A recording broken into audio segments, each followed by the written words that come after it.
If we are to put a stop to corruption and state capture, it is essential that those who are involved are brought to book, and this I have said umpteen times in this very House. I thank you, Madam House Chair.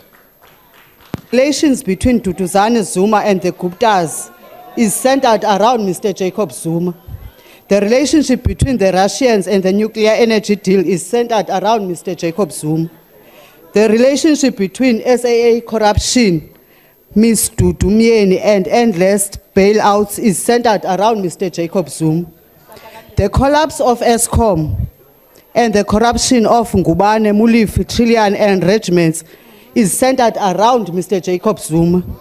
The looting of Transnet money, Transnet pension funds is centered around Mr. Jacob Zuma.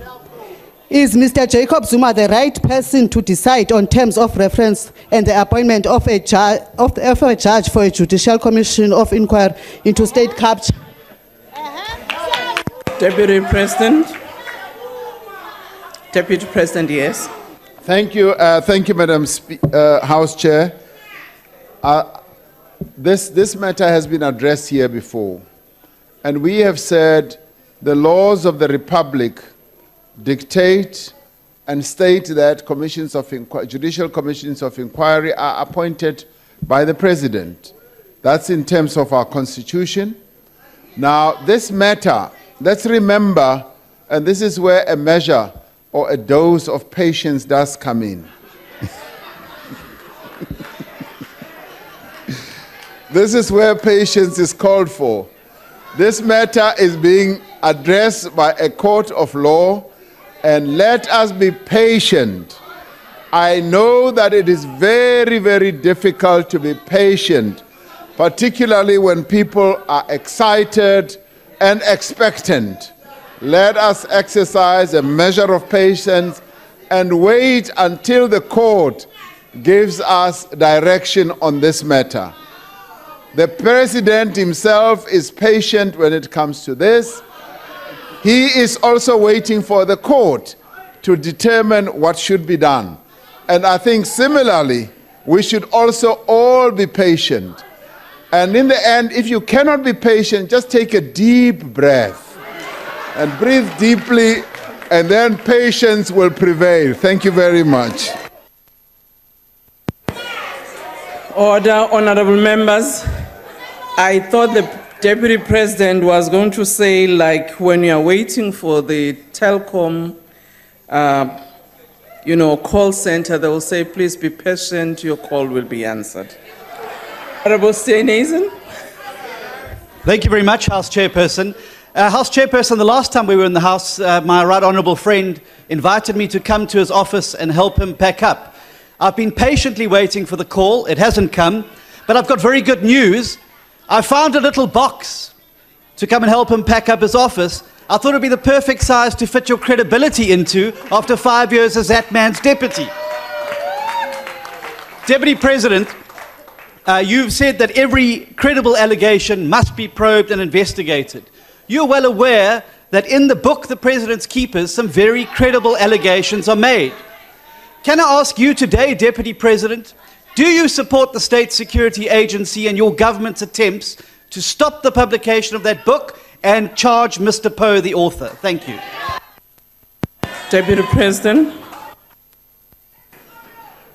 Thank you, Madam Speaker. I'm reading the book as well, and it is possible that the honorable leader of the opposition is way ahead, because I think he uses it for bedtime reading, and it possibly could even have taken the place of the Bible, because he holds it in his hand all the time.